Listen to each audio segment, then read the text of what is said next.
Welcome back to Comic Book Nation's Quick Save. We are the only show that does it all for geek culture, and in Quick Save, we do it all for gaming culture. I'm Kofi Outlaw. This is my co-host, Matthew Aguilar, and we are here today to break down and recap Halo Season 2, Episode 8, which is conveniently titled Halo. Matt, thank you for joining me. It's been a great season doing this with you, buddy. And would you like to tell the people who they can stick around and hear from at the end of the show? Because every week we've also been bringing you the cast and crew of Halo Season 2. And Matt sat down this week with showrunner. We're talking, look, who better to have to talk the finale than showrunner David Wiener, who stepped in for Season 2 and has, I think, to both of us would agree, has done wonders for Season 2 of the series. So we get to break down all the big spoilers that we're about to get into. So I hope you enjoy that conversation. Okay, so stick around for the end of this show. We are going to be knocking out a cool about 20 minutes of Halo recap. Then we're going to talk with David Wiener, and then be sure to stick around for all of that. Like I said, Matt, it's been a great season. At this point, I think I'll start out by just saying I think we both can agree that in our minds, we'd like to just package up Season 2 of Halo as like the formative season. Let's just call it Season 1 and forget about that other thing and just go with that, right? Much better kind of origin story. And I think we arrived exactly where you and I thought we were going to be headed and hoped we were headed, which was seeing how Master Chief gets to Halo and essentially takes on the events of the game, but understanding who this hero is inside the armor, where he comes from. You know, this show has even injected that there's something special about him that makes him, besides being a Spartan, uniquely heroic and suited for this mission. And understand that, like, him being alone with this AI, Cortana, what that's cost him. And we've seen this season in this finale episode whittle down this big cast that we started with, who we were all getting in kind of invested with, but making that loss feel felt, in my opinion, and be like, oh man, and making you understand, like, by the time Master Chief gets to Halo, how much he's lost and how alone he is in this whole thing. And I think they did a wonderful job of doing that, down to the last image of him in the helmet, which I know probably made you feel kind of confused inside, Matt, but last image of a cracked helmet, seeing his face through and all the metaphor of that, right? Like what that means. And so I thought, like you said, it was pretty masterfully done. We're going to get into specifics, but this episode also, like we predicted, introduced the expanded lore of Halo beyond just the Covenant. We got the Flood. We got the first image, or the first, I always forget the little guy's name, but the first real evidence of the Forerunners, their technology, and the Sentries, and this new threat that Chief will have to face now that he's on Halo Ring. And I thought that personally, the Flood stuff was really well done, like a freaky zombie movie that I did not expect them to go this far into in the finale. When it started that way, I was just like, oh, we going in. And I was locked in, but it adds an element to the show that I think was sorely needed, and real fear and real stakes on that front beyond the Covenant. So I thought it did a good job. Not perfect, but we have nitpicks. We'll get into that. But Matt, first, I want to hear your take. Well, I agree with you. And when we talked to Joseph Borgen, one of the things he teased was like that this one really turned things on its head and like set up that new threat. Right. And people who were enemies now find themselves as allies moving forward. You know, if we get a Season 3, like we have the adversary set up, at least, planet wide outside of just the Halo. I mean, we have everything that's going on there, but then we also have, this threat and the Flood. And I was surprised too. I thought we would get like, the first appearance, and then maybe like a tease or, one battle kind of thing. And then, hey, that's like the big thing for the next season. But like this whole episode, I mean, from the very beginning, this episode is like Flood all in. We established them early. We get some gruesome, I mean, like it's the twitching that bothers me most. It's always been that way. I actually bring this up in the interview of the fact that, like, you know, Silent Hill ruined me forever with twitching nurses and all this other stuff. Like, that stuff bothers me. And they did a very good job here of just grossing me out enough, and making it disturbing. And I thought that was so well done. And, you know, we do bring in, and we'll get to some of our, you know, nitpicks, but I was happy to see that, like, Soren is kind of like, we bring him back into the fold in a major way, and we touch on their story, and we kind of at least bring them back into the central group. That story was starting to feel like kind of a drift into its own thing. At least now we're like, okay, the group's back together. I'm gonna have, you know, divisiveness on like how that was executed, but as far as just like having him back in the group and a major part of the story again, I was happy with that. And like, man, I mean, we get to that final battle, right? And that was, man, I was pumped. I was just that final, you know, just one-on-one, you know, arbiter chief, that thing knocked me out. I was happy. So yeah, I think it did a lot of stuff really well. It sets up a bunch of stuff for a possible season 3. I personally hope that we get to see that, because like the stuff that is on the table for that is just like, it will suck if we don't ever get to see any of that Yeah. realized. But I thought it did a good job. Yeah, I mean, it is commendable to say, like, in the era where The Last of Us is getting all this hype for, you know, the cordyceps and all of that, like, Halo doing the flood was supremely freaky in this episode. Like you said, it was a thing where, like, people are normal, and then all of a sudden they just stop, and then, like, you know, they're infected because it's a spore, and, you know, they start twitching. And just that scene with Miranda and Halsey when they're having, like, and Halsey's so full of Yes. life and she's so excited, but like so twisted, like, I don't think you understand anything. And then she just stops talking, and you're like, oh no. And like, yeah, it did a good job with that. And like you said, it turned everything on its head. Like, everybody thought might be an antagonist, like Parangoski and all that. You know, she gets got, Halsey gets got, Ooh. like Lara gets got. Like, not a good episode for women in this one. Kai blows herself up. Not the best for the ladies in this of Halo in this one. But one thing I will just kind of nitpick and disagree about is I liked the fight between Chief and Arbiter because we had to get there. Arbiter killed Varric, and we had to get some payback for that. And I get that, but it exemplified exactly what I don't want to see too much of in this Halo show, which is essentially 2 CGI characters slugging it out with voiceover, right? Which I dug in this moment because it was such a well-earned fight, but even just seeing it well executed still made me be like, yeah, I don't prefer this to another part of the episode, which is where I think they should remember and use Master Chief wisely going forward, is Oh, Master on the Chief ship. being this kind of plot armor, because he is plot armor. He's walking plot armor. He literally has armor, an impenetrable helmet, except for when it's cracked. But in this show, even the superpower of basically being Domino, right? Like, I always come out lucky, and I always make sure the outcome. I'm a weapon of war that's always going to win.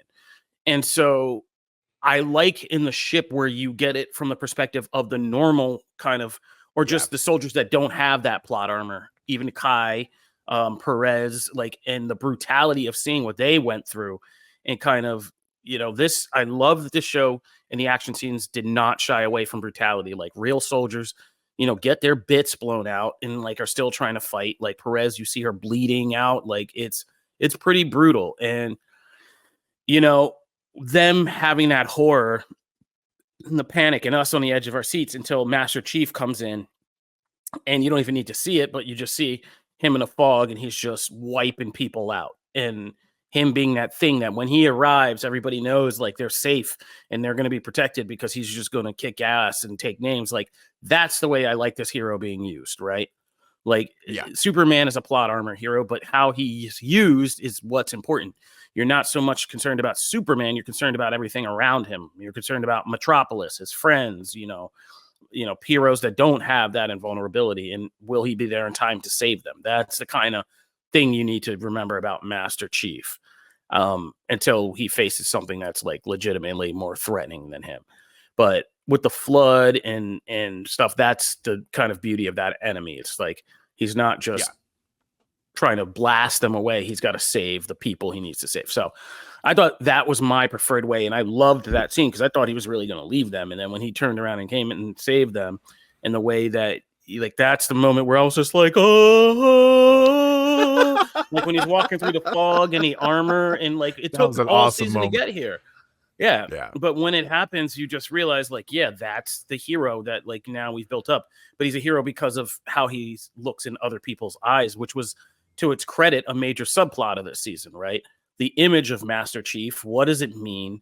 Who is he really? And there was a whole meta level to that I thought was really well done about, yeah, like, you know, people just use this image of this guy in the armor and they tell you it's like heroics, but what does that like actually mean to the person doing the shooting? So I thought that was well done. But yeah, the Arbiter fight, it did remind me of the one thing I don't want to see too much of, because it was ballsy to do that in daylight, by the way, and render that all in daylight outside when you could have just catch me inside. You could just catch him inside and have done that in a darker room. And yeah, but to their credit, Yeah. it was brutal though. Like it, again, they did not shy away. Those two beat the living crap out of each other.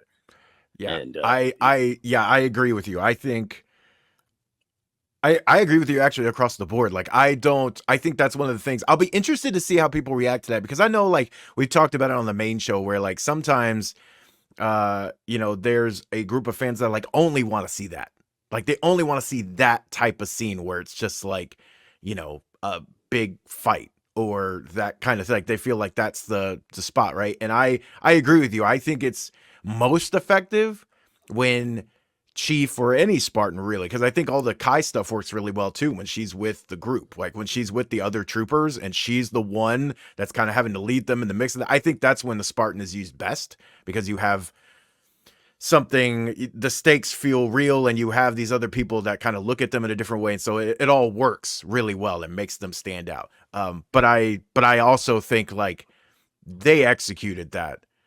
I felt like those punches I felt, and I was just like, dang, when he starts just clubbing him, like, oh my God. And then I was like, oh snap, they actually kept, you know, they kept going. Like I thought that was a well-earned moment. I will be surprised. I will be interested to see kind of where we move from there. But I think those things, I mean, let's get into it, because let's get to that.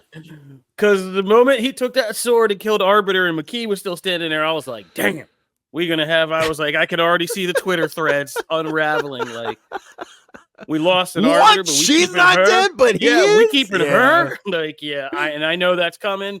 We recording this before we get to see you guys wilding out on Twitter, but like, yeah, it's.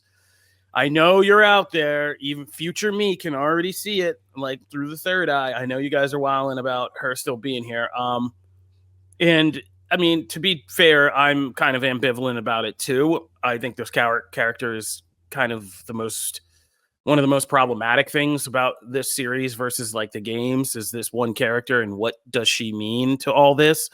And I think this season kind of did the kind of spinning the little used car sign of keeping us distracted with Arbiter stuff and stuff like that, to really distract from the fact that there's not a very strong storyline for her in this season. It's just her. It was better when she was in the shadows for the first part of the season, and you know what's going on with that. But just her trying to earn her place and still survive the Covenant is basically the same story. So it's going to be key to see if we get season 3, like what her being on Halo and her and Chief both being there, and already this kind of set up between them. You know, they're both kind of, it's almost like a courtroom drama, right? When they're talking to the little sentry, and how the episode's framed in an interesting way about, you know, her account versus Chief's account and what the stakes are of that. So it'll be interesting to see. I hope we don't get another love scene on Halo. I never need to see that again. But yeah, the fact that they kept her but took him was a choice right there. That was a choice. Yeah, that's a big choice. I don't even mind that they kept her. It was more that he died. I mean, that's such a, now granted, there's also a part of me that doesn't really believe he's dead. It's one of those things that, you know, that is such a big character that unless they either have some sort of plan for someone else to step into that place and kind of pick up the baton essentially, or there's some way where like he's coming back or something. I just feel like that story's not done yet. So while it hit me hard because I did not expect that to happen, I would be supremely surprised if we don't see him again. There's just like I don't know. It's just a thing, right? You don't. So when you see the body, like it didn't evaporate in front of you. Like they didn't bury him in a big thing. Like, I don't know. Until you see that, the rule of comics, right? No one's really in TV. No one's really dead until there's multiple ways to do that. Multiple ways to do it too. Like the Halo, we know. I mean, it foreshadows that it can literally make things spring to life. It can grow things, so it could bring him back easily.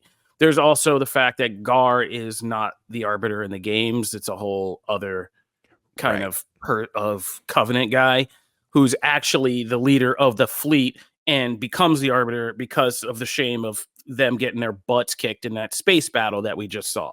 So we could easily just have a new Arbiter in the actual silver armor get crowns and sent to Halo and all that, or Halo can bring back the one we lost already and just kind of bring him back to life. Either way, I don't believe that story's done either, because I don't think they would have just done this weird kind of sideways Arbiter shout out and then just been the end of it. Also, the Arbiter that we do get has to be kind of interested in peace.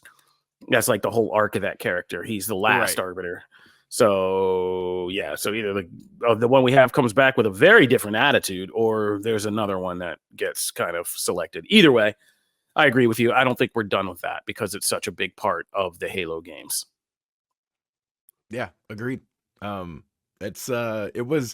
I think it's safe to say, or at least I won't speak for you, but I feel like it's safe to say that this was a much better season ending episode than season 1. And I'm pretty hyped for a season 3. I hope we get to see it. Yeah. I'm still interested in the Soren aspect of it. That's kind of like, I mean, he and Quan obviously now have a duty to kind of warn the universe and protect against the flood. So that's at least something interesting that we can get into. I'm not mad that Lara died. I loved her as a character, but like the dynamic was getting old with her and Soren and the conflicts and parenting and all that. So I'm glad we kind of streamed some of that down. But I'm glad that like we actually brought this Quan stuff to some kind of payoff as well. That was like really interesting to see, the mysticism that we didn't, in the midst of all this, we didn't drop that thread about like the mystical lady and what all that was. And that had a really freaky payoff with kind of being that like scene was nuts. Yeah. Because when I love that they can't move because like the force is keeping them there. But when they all turn their heads as after she makes it through them, and they still all are able to turn their heads, like they can't follow her, but they're still like, because she even says, right, I can't hold them for long, and like they all turn in unison. That freaked me the hell out. I was like, okay. Yeah, no, the zombie acting, like the zombie creature acting on this was top notch. And I just sincerely hope we get season 3, because like this show seems to be doing horror very well. Like that jail scene is pretty nuts when they're just all locked down there in the cages. And you're like, whoa, like, and that lady starts squeezing through the bars, and you're like, oh, Jesus. Like, that was pretty freaky stuff. So Halo is doing it's doing action and horror and stuff like that pretty top notch. So like, I want to keep going with we got Ackerson back in the fold helping out. Like it's, I'm so excited for that group. Yeah, Quan, Ackerson, and Soren is such a weird combination, but Ackerson and Soren just kind of like Soren, because Soren's always got that like kind of wisecracking, but he might put a bullet in you kind of attitude, and Ackerson's always trying to play mind games and like trying to sneak out of something. So like, those two kind of going tit for tat with Quan in the middle will be kind of funny to see. So I'm kind of down for that. But all right. Any parting thoughts? I mean, people are taking shots at us on Twitter, things like that, for doing these recaps. I get it. The kind of range of this audience is smaller because of it streaming, and not everybody has access to the wonderful mountain of entertainment that is Paramount Plus. But we're here because, like, yeah, we've legit enjoyed this season, and like we came into it kind of wary, like, I don't know, bro, here we go. And I think for you and I, this has been like worthwhile appointment TV viewing pretty much across the board this entire season. And this was a great finale that had me on the edge of my seat pretty much the entire time. So I hope that more people kind of catch on to this, or they give it like some run on CBS or Paramount Network or something like that, and just allow more people to just get a quick primer of season 1, jump into season 2, and be like, yeah, no, this Halo's kind of hitting, like, it's pretty good. Because yeah, and it made me want to play more Halo games, if nothing else. So there you go. Yep. I need I need an energy sword like stat in here. Oh yeah, we'll talk about it on the live show. We got to get into that because Janelle Wheeler, they popped off in ways that Janelle Wheeler is going to be loving. People picked up energy swords, double gun needlers. Yes. Yeah. We even got a pulse rifle like popping off. You know, when she said that last episode, I laughed to myself because I was like, oh, she's gonna love this episode. Oh yeah. So shout out to Janelle on our live show. We'll get into it. Yeah, about 2 guns up with needlers and everything we love from the Halo games, just kind of popping off in this episode. So in terms of the game mechanics, like, well done. All right, let's sit down. Matt got to talk with showrunner David Wiener about the experience of making Halo Season 2. Plus, I'm sure some interesting things or teases that you guys probably want to hear if you've been following show. So let's go to that interview. I am excited to finally get to talk to someone about this. Hey, I'm your man. This was a hell of a finale. Kind of stepping back just a little bit, for the season overall, there was so many moving parts from story perspective and groups of characters. What was the most challenging aspect of having those pieces on the board and moving them to the right place and all of that coming into season 2? Yeah, there's a lot of pieces. You're right. So I came on for the second season, and but everything that happened in the first season had to remain true. So I think one of the challenges and one of actually the fun parts for us as a writing staff was, how do we take these 18 major characters and use where they conclude the first season as a launching point, with the ultimate goal of kind of focusing our story more over time. So if you look at the arc of the season in general, there's a compression that happens as we bring everybody kind of back together at the end of the finale. And it takes a lot of, I think, clever and also, it's a lot of problem solving. Like, how do you make all these divergent perspectives, all these divergent character arcs into something that feels more like a focused, singular story about the conflict between humanity and the Covenant threat. Yeah, it's been interesting to see.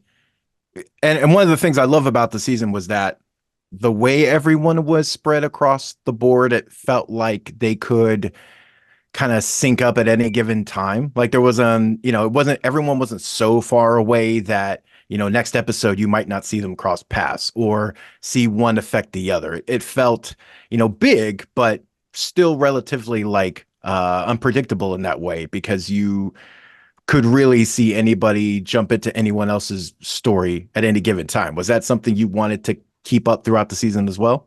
Yeah, I mean, I appreciate you saying that. I think as storytellers, it's really important that that we tell a story from a place of causality and not so it's just and then. Instead, you want it to be more of a because.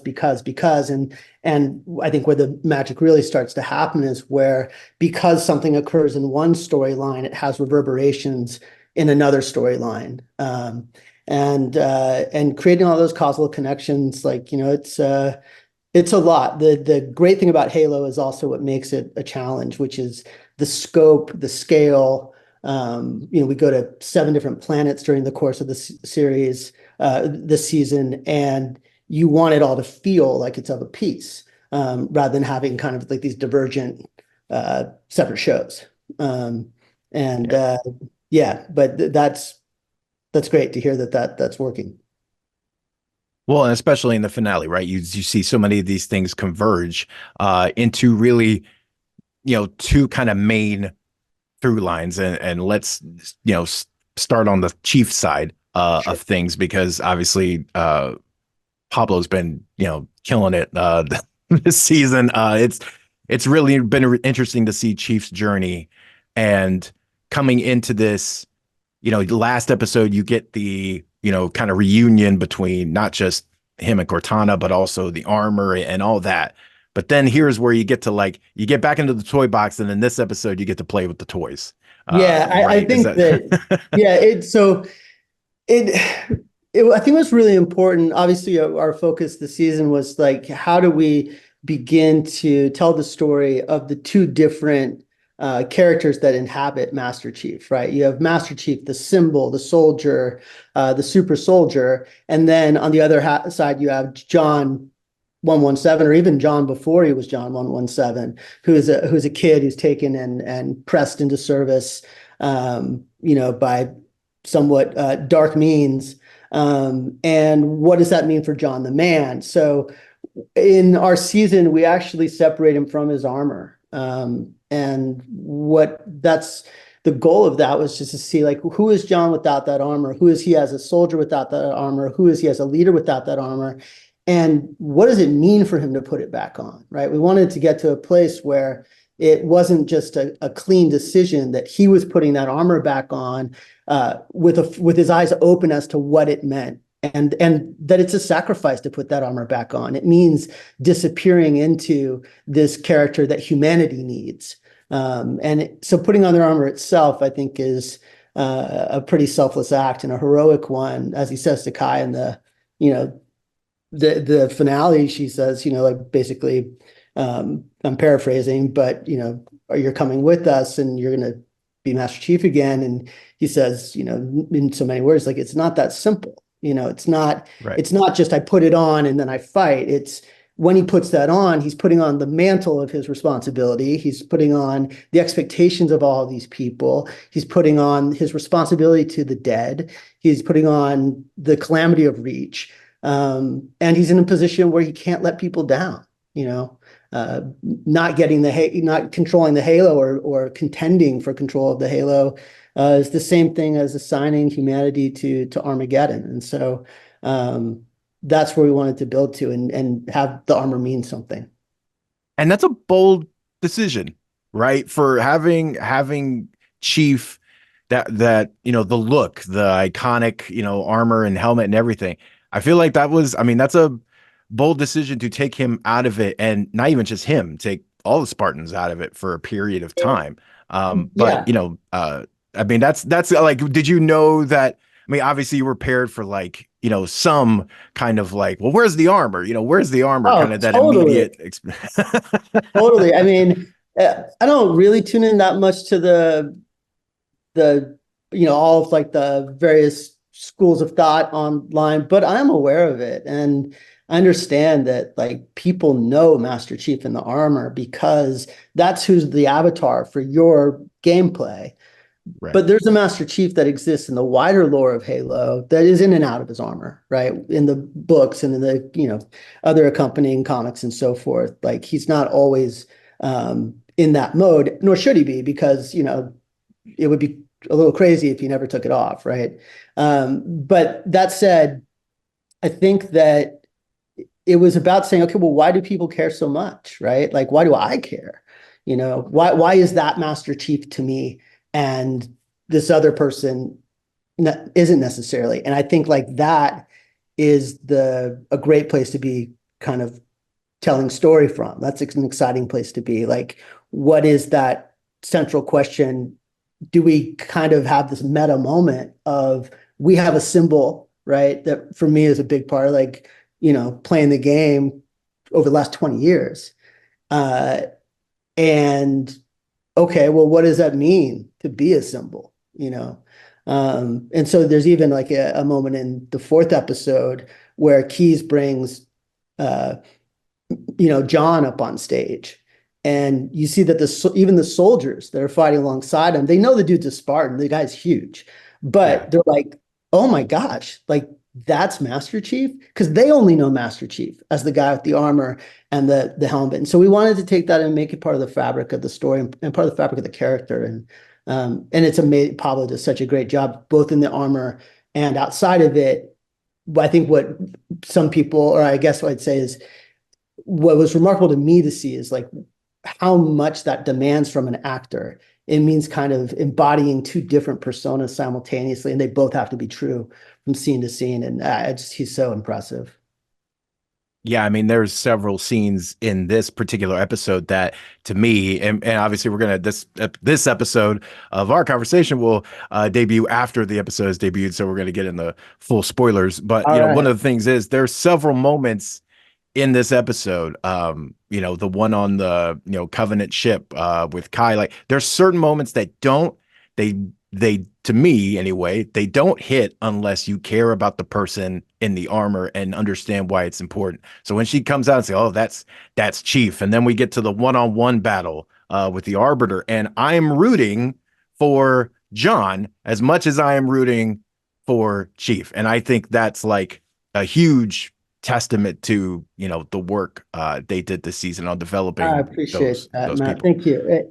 Yeah, I mean, part of like the dogma in making this season that we tried to be really disciplined with was like staying in this subjective perspective of the soldier, whether and forging that connection of what's it like to be in the midst of the cacophony and the confusion, the loss, all of that stuff. We don't see things our characters don't see. We don't know things they don't know. And so when you have like, you know, you even though they've got this shield in front of their eyes, I feel like sometimes in the armor they're as emotive, in a way I think I'm as a viewer kind of projecting my own feelings onto my own empathy, like onto the visor, which is kind of a really cool thing to see. Like I feel that. I hope the audience Well, feels. and that is perfect tee up for that battle that we see on the Halo, right? So On the we're Halo, like man. we're at the Halo, like we're on it, we're in the thick of it, and obviously, as much as Chief is, iconic, there's a whole, legion of, Arbiter fans as well. And that character's just as, important and kind of beloved in a way. So for that battle, Mhm. because was it always going to be kind of that one-on-one kind of really like impactful showdown? Did that any plans for that change along the way? Because we got so much else going on, surrounding that, but that battle is such a huge part of this one. Yeah, I mean, I think we did entertain it at times, other conclusions, but it felt like it gave the story unity.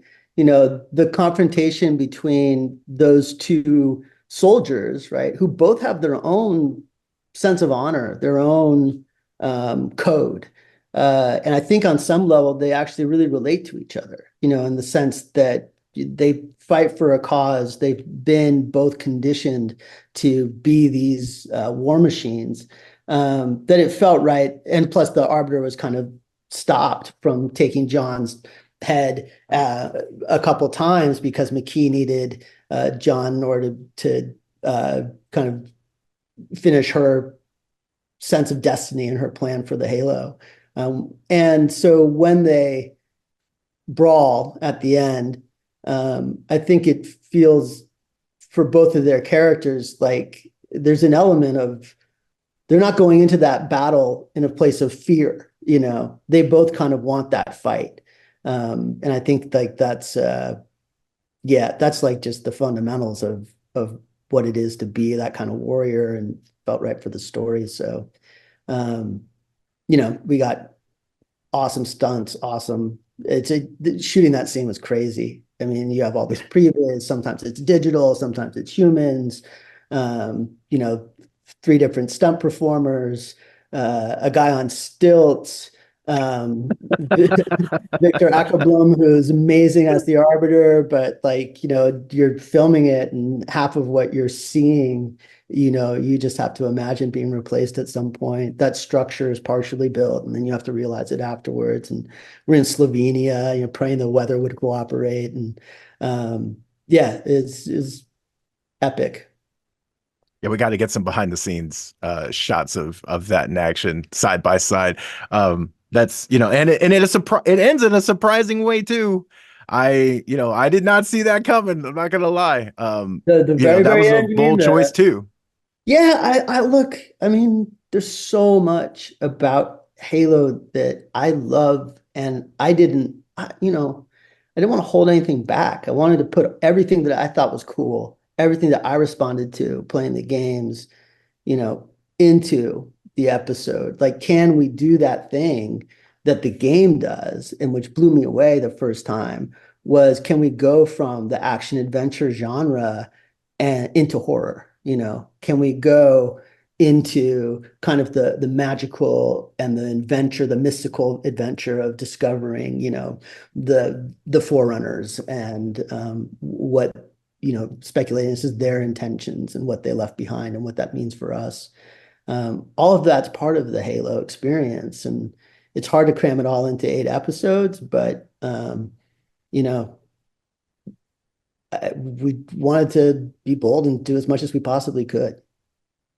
Well, and yeah, that's a perfect place to touch on the flood because man, there were a couple moments in here like I'm already got like a like heebie-jeebies thing with like, creepy crawlies sometimes and stuff like Me that. So too. like yeah, like my God, like there was, this first scene where like you really see like them like start moving out of the mouths like Yeah. I think I was eating something. It's like I'm good. I just No, like, decide. even in the VFX reviews, I would be like, even like the grayscale renderings, I would be like, oh man. And then you add the sound, and it's brutal. Oh yeah, it's awful. But in the best way, right? Because it really is this cool juxtaposition between you've got this kind of epic fight happening in space, and there's this comrades saving comrades and things, and then you have this horror show happening within the labs and the other ship, and like people just doing all kinds. The head tilts always get me. Okay, they've gotten me since Silent Hill. All right, ever since I Right. saw like a twisted nurse, it's over. Right. And when you can Um, hear like the bones and the viscera, it's oh no, God.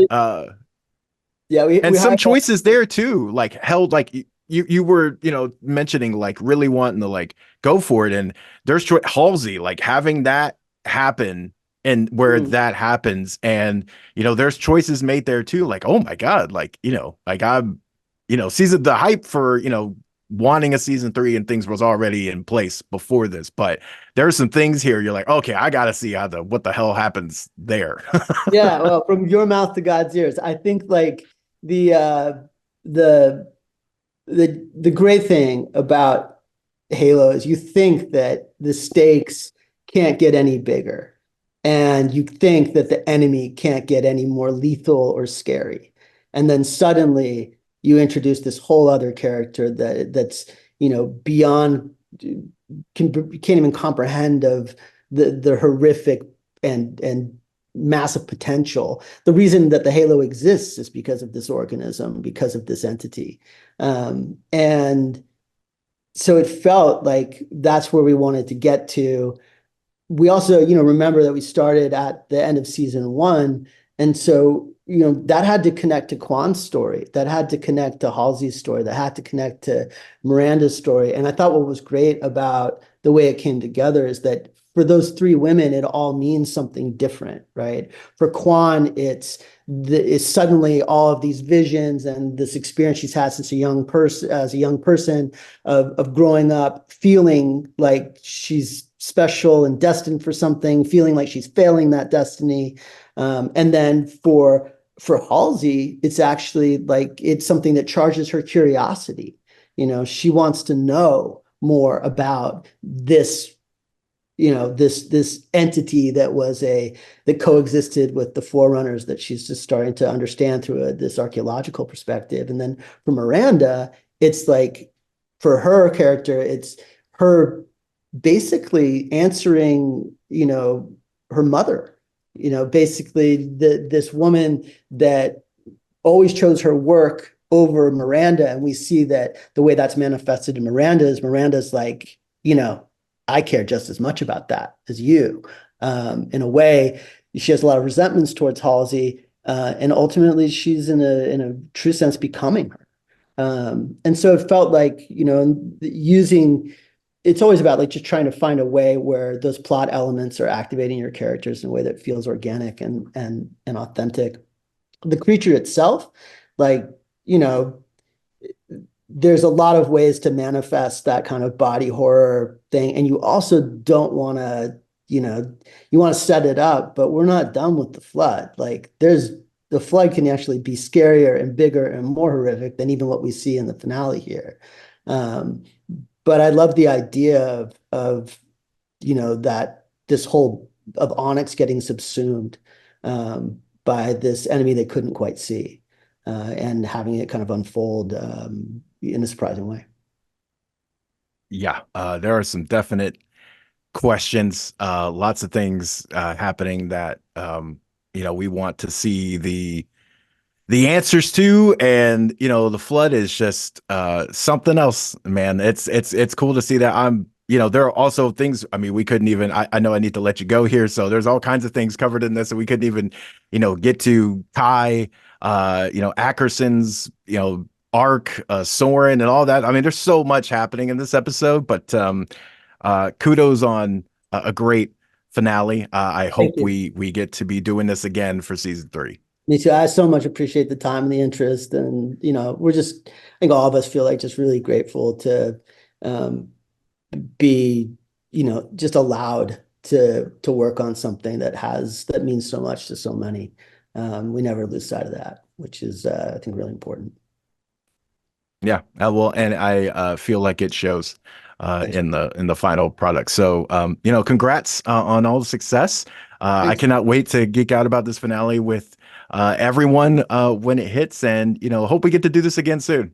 Me too. Thanks so much, Matt. I appreciate it. All right. We want to thank David Wiener, Pablo Schreiber, the rest of the cast of Halo Season 2 for joining us here on Comic Book Nation's Quick Save all season long. Matt, thank you, buddy. You stepped up and really went out there and got your PR on and talked with everybody and had great interviews that people are continuing to enjoy over on our Comic Book Nation YouTube page. So thanks for doing that all season, buddy. It was really great and really great to listen to you kind of chopping it up with everybody. Yeah, and thank you, by the way, for all the amazing recaps. Those have been handy for me as well. So it's always a great refresher. And if you need, if you want to jump into the season or even jump in midway, those recaps have you covered. Yeah, they're on comicbook.com gaming, our whole Halo recap coverage. And I am, a little sad and bittersweet that the season's over. I am not sad to stop writing those recaps. Halo had to go and get such wonderfully improved writing this season that I was, my hand was tired from the click-clacks of trying to explain all those scenes away and all the character development and all the larger things that were happening and all the big moments you needed to know from Halo lore. Like, my hands are tired. My hands are really tired, but my mouth is never tired. So we are Comic Book Nation, the only show that does it all for geek culture. You're listening to our Quick Save segment, but we have an entire nation of shows out there on our feed, including Anime Initiative, our anime-focused show. Matt does the pull list every Wednesday where we talk about the biggest comics in the big publishers, as well as some indie darlings you need to know about. And our regular Quick Save segment covers all things gaming. And right now, we are also recapping Invincible Season 2, Part 2, in addition to finishing up with Halo. And we got more big TV recap episodes coming as well. Subscribe to our feeds now. And if you're a Marvel head, go to our MCU show, Phase Zero, over on its feed. And for you Pokemon heads, A Wild Pokemon Has Appeared. Our Pokemon-focused podcast has its own feed you should subscribe to as well. All right, me and Matt have much more to do here. Like I said, Comic Book Nation, it's a whole world we got to cover. And we got more to record, but thank you guys, everyone who has joined us for Halo Season 2. Here's hoping we can be back for Halo Season 3, the Flood, the Halo rings, the all the crazy stuff from Halo lore would be coming our way, and we're pulling for it. Thank you to everybody. see you out there. We are Comic Book Nation. Peace.